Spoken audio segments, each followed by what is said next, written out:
अस्सलाम वालेकुम, आप देख रहे हैं मेरा YouTube channel SK cricket show. एक नई वीडियो और एक नए मौजू के साथ आपकी खिदमत में हाजिर होते हैं। बात करने जा रहे हैं पाकिस्तान के फॉर्मर कैप्टन की तरफ से एक बड़ा बयान निकल के सामने आया है, जिसमें उन्होंने कहा है कि इंडियन क्रिकेट टीम में बॉल टैंपरिंग की गई है। उसके ऊपर आपको डिटेल से आगाह करते हैं और फिर बात करते हैं कि पाकिस्तान के रेड बॉल के जो कोच हैं गिलेस्पी, उन्होंने बड़ा बयान दिया बाबर आजम के हवाले से। उसके ऊपर भी आपको अपडेट करते हैं। अगर आप मेरे चैनल पे नए और पहले दफ़ा आए हैं तो जल्दी से जल्दी चैनल को सब्सक्राइब कर लें और बेल आइकन को ज़रूर दबाएं ताकि मेरे लेटेस्ट वीडियो आप तक पहुंचती रहें।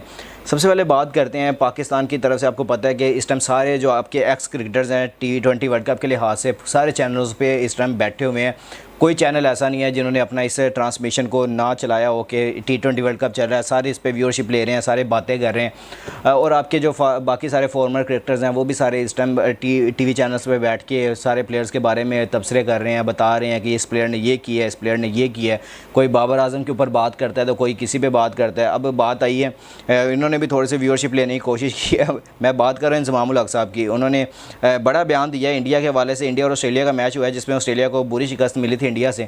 उन्होंने कहा कि 15वें ओवर में भी जाके अर्शदीप की जो बॉल है वो स्विंग हो रही थी, रिवर्स स्विंग होने शुरू हो गई थी। तो उन्होंने कहा था कि अगर 15वें ओवर में भी जाकर रिवर्स स्विंग हो रही है तो फिर ये कोई आम बात नहीं है, इसमें ज़रूर कोई बॉल टैंपरिंग की गई है या बॉल के साथ कोई छेड़खानी की गई है। तो 15वें ओवर में 14वें 15वें ओवर में जाके ये बॉल टैंपरिंग करने के बाद ये रिवर्स स्विंग हो रही है। तो यानी कि मैं यहाँ पर ये बताता चलूँ कि यार इंडिया की वो टीम है जिन्होंने, वैसे भी अर्शदीप के बारे में अगर आपने कहा तो अर्शदीप वो प्लेयर हैं जो नीचे से IPL को इस तरह ग्रूम करते हुए आए हैं। यानी कि वो कोई इस तरह नहीं है कि एक सीज़न खेला तो सीधा टीम में आ गया। उनके पास एक एक्सपीरियंस है। उन्होंने पूरे तकरीबन 4 से 5 साल हो चुके हैं कि वो किंग 11 पंजाब का हिस्सा हैं और वहाँ से ही उन्होंने अपने आप को ग्रूम करते करते आज इंडियन टीम को रिप्रेजेंट करे। और आज नहीं करे, 2021 का वर्ल्ड कप भी उन्होंने खेला हुआ है और उसके अलावा जो उनका 2022 का वर्ल्ड कप है वो भी उन्होंने खेला हुआ है। फिर उसके अलावा जो आपके ये 2023 का वर्ल्ड कप है जो इंडिया में हुआ था वो भी वो खेल रहे थे और उसके बाद अभी 2024 का वर्ल्ड कप भी खेल रहे थे।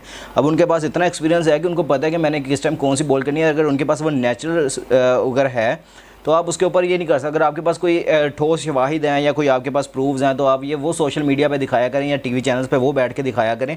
अब इस तरह किसी के ऊपर एकदम से करैक्टर एसोसिएशन ना कर दिया करें कि बिल्कुल ही आप एकदम से उनको साइड पे कर देते हैं कि यार उनकी टीम की मेहनत होती है, उनके लड़कों की मेहनत होती है। आप बैठ के एकदम से कह देते हैं कि यार ये बॉल टैंपरिंग हुई है। इस तरह नहीं होता। या तो आप लोग बिल्कुल इस तरह बता दिया करें कि यार ये हमारे पास प्रूफ है, हमने ये किया। हालांकि उनके पास जितना एक्सपीरियंस हो सकता है वो जो बात कह रहे हैं वाकई ठीक है, क्योंकि इंजी भाई के पास जो एक्सपीरियंस है वो किसी के पास नहीं होता। जिस तरह उन्होंने काफ़ी देर से पाकिस्तान को सर्व किया, फिर उसके अलावा PCB में इतना काम किया, चीफ सेलेक्टर रह चुके हैं पाकिस्तान के। फिर उनके पास जो एक्सपीरियंस है बेशक वो अपनी जो इस नज़र से वो देखते हैं मैचेस या जिस नज़र से वो देखते हैं यानी कि पूरा ये कवर करते हैं, वो ऐसे तो हम नहीं कवर कर सकते क्योंकि उनके पास एक्सपीरियंस है, उन्होंने खुद खेला हुआ है। उनको हर तरीके से अंदाज़ा होगा कि इस टाइम ये कंडीशन होती है, बॉल रिवर्स होती है नहीं होती। लेकिन उन्होंने कहा कि अगर ये रिवर्स 14वें 15वें ओवर में भी जाके कर रहे हैं तो वहाँ पर अगर ये करने की वजह, तो यहाँ पर इसकी बड़ी वजह यह है कि शायद बॉल को छेड़ा गया या बॉल के साथ टैंपरिंग की गई है फिर जाके हो रहा है।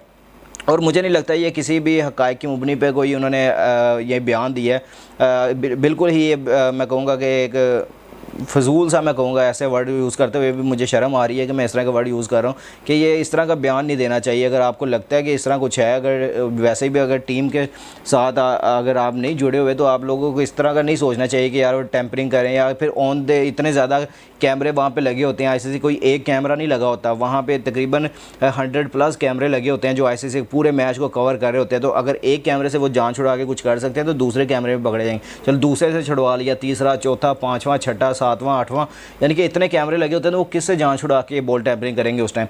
तो अब यहाँ से साफ लगा कि उन्होंने काफ़ी अच्छे तरीके से ये मैच को कवर किया था। वहाँ पर ऑस्ट्रेलिया को उन्होंने दबाया था, वहाँ पर किस तरह इन्होंने मैच वहाँ से निकाला है। तो ये इनकी तारीफ़ बनती है, ना कि हम इस पर बैठ के बात करें कि यार उन्होंने बॉल टैंपरिंग करके या कोई ऐसे बॉल के साथ छेड़खानी की है फिर उसके बाद ये जाके मैच जीते। तो मुझे नहीं लगता ऐसी कोई बात है, या फिर है तो आप कोई सबूत वगैरह देंगे तो फिर उसके बाद हम मानेंगे। इसके अलावा मैं नहीं मानता इस तरह की बातों को। इंडिया की टीम काफ़ी स्ट्रॉन्ग हो चुकी है, उनके प्लेयर्स इतने ज़्यादा मेहनत करके आते हैं कि अब उनको ये चीज़ें करने की ज़रूरत नहीं है। उन्होंने अपनी टीम एक बनाई है, अपना नाम बनाया। अगर हमारे प्लेयर्स ऐसा नहीं कर सकते तो हम दूसरों के ऊपर बात करने से पहले सोचना चाहिए कि हमने क्यों इनके ऊपर बात करके फिर आप कंट्रोवर्सी इस तरह ही बनाते हैं।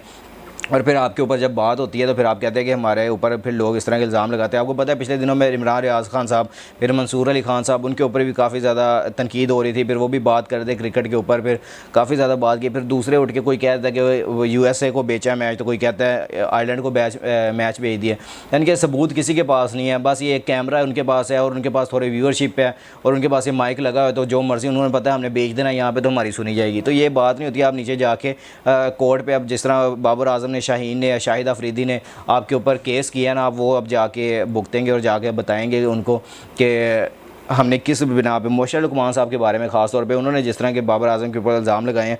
तो मैं नहीं समझता कि यार इस तरह के बैठे बैठे व्यूअरशिप लेने के लिए आप इतना भी गिर सकते हैं कि यार आप लोग इतनी ज़्यादा फजूल के इल्ज़ामात लगाएं ऐसे कैप्टन के ऊपर जिन्होंने इतनी देर से पाकिस्तान को रिप्रेजेंट कर रहे हैं। फिर वो एक नीचे लेवल से उठ के पूरी मेहनत करके अब पाकिस्तान टीम तक पहुँचा, फिर वहाँ से इन्होंने इतनी अच्छी क्रिकेट खेली है और पूरी दुनिया में अपना नाम बनाया। तो उसके बावजूद अगर आप कहें कि नहीं यार वो इस तरह था और इस तरह करके उसने किया, तो ये सबसे मेन चीज़ है कि आप लोगों के पास अगर सबूत होते हैं जाके आप कोर्ट में दिखाया करें, या फिर आप ऑन दी डे या ऑन दी टाइम जो आप रिकॉर्ड कर रहे होते हैं शो, उसमें दिखा दिया करें ये देखें मैंने ये विजुअल निकाले हैं, इसमें देखें ये बॉल टैंपरिंग कर रहे हैं, या ये चीज़ है कि हमने ये निकाले हैं, ये बुकीज़ हैं, इन्होंने मैच फिक्स किया पाकिस्तान का। तो यानी कि वो हमें ठोस सबूत या प्रूफ दिखा दिया करें, उसके बाद आप जो मर्ज़ी बोला करें, हम भी आपके साथ खड़े होंगे। और जो भी पाकिस्तान के इस टाइम जर्नलिस्ट जो इस तरह बोल रहे हैं हम उनके साथ खड़े होंगे, हम भी यहाँ पर बैठ के फिर वीडियोज़ बनाएंगे यार पाकिस्तान को बेचा गया या इस तरह के। जब आपके पास सबूत नहीं है तो आपको बोलने का भी हक़ नहीं है। आप जो उनकी परफॉर्मेंसेज है उसके ऊपर बात करें, आप उनकी कैरेक्टर असैसिनेशन ना करें, आप उनको पर्सनल अटैक ना करें, आप उनकी परफॉर्मेंसेस पे बात करें, उनकी वर्ल्ड कप की परफॉर्मेंसेस, उनकी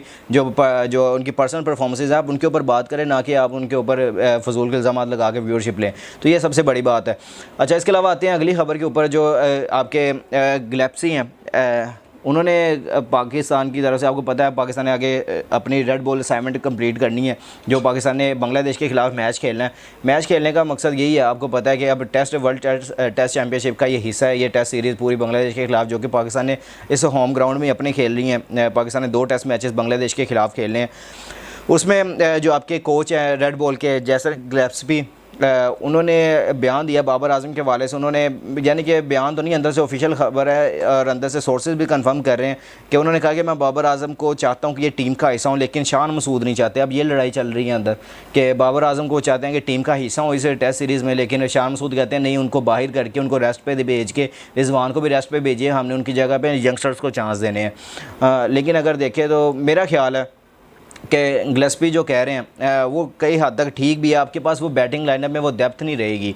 जब आपको पता होगा ना कि नीचे भी बाबर आजम है, वो आउट नहीं हुए, वो अभी आएंगे, शायद वही खड़े होकर इनिंग खेल जाए। अगर चलें वो तो आउट हो गए तो हो गए, अदरवाइज़ अगर वो अपने, वैसे भी उनको अपने होम ग्राउंड का खुद अच्छे तरीके से अंदाज़ा है, जिस तरह वो यहाँ पे पाकिस्तान में क्रिकेट खेलते हैं। मैंने उनकी खुद आई विटनेस हूँ, मैं उन्होंने जो सेंचुरी की थी न्यूजीलैंड के खिलाफ लाहौर के कज़ाफ़ी स्टेडियम में, मैं सामने वहाँ पर स्टेडियम में बैठा वो मैच देख रहा था और मेरे सामने उनको जितना अपनी कंडीशन का पता है और जितना उन्होंने यहाँ पर प्रैक्टिस की है, खेली हुई, तो मेरा ख्याल उनके पास एक्सपीरियंस भी है। शायद हम इस एक्सपीरियंस के बिना पे जाके उनको टीम के साथ रख सकते हैं। अगर रेस्ट करवानी है तो आप वैसे भी रेस्ट करवा सकते हैं, शायद इसी वजह से ही करवा रहे हैं क्योंकि इतना बड़ा टूर्नामेंट खेला है। फिर आयरलैंड इंग्लैंड की वो सीरीज़ भी खेल के आ रहे हैं, तो शायद इस वजह से भी कहा गया कि हम उनको रेस्ट करवाएंगे। लेकिन जो कोच आते हैं वो उन्होंने बड़े इस टाइम शान मसूद साहब से बातचीत स्टार्ट की और उन्होंने कहा है कि मुझे बाबर आजम चाहिए टीम में, लेकिन शान मसूद कहते हैं मुझे नहीं चाहिए। लेकिन अभी इस बात पर जाके अभी इतफाक़ नहीं हुआ। जिस तरह इतफाक़ होगा, फाइनलाइज होगा इंशाल्लाह इसी चैनल के थ्रू, और यही आप लोग का भाई बैठ के सामने आपको बता रहा होगा कि बाबर आजम इस टीम का हिस्सा है, इस टेस्ट सीरीज़ का हिस्सा है या नहीं है, या रेस्ट पे हैं। तो ये आज की वीडियो थी। आपने नीचे कमेंट सेक्शन में ज़रूर अपनी राय का इज़हार करना है। अगर आपको मेरी ये वीडियो पसंद आई है तो जल्दी से जल्दी लाइक, शेयर और कमेंट्स कर दिया करें। और जिस भाई ने अभी तक चैनल को सब्सक्राइब नहीं किया वो जल्दी से जल्दी चैनल को सब्सक्राइब कर लें और बेल आइकन को ज़रूर दबाएं ताकि मैं लेटेस्ट वीडियो आप तक पहुँच रही। इंशाल्लाह मिलता है नेक्स्ट वीडियो में। अपना और अपने आसपास के लोगों का ख्याल रखिएगा और दुआ में हमें भी याद रखिएगा। अल्लाह हाफ़िज़।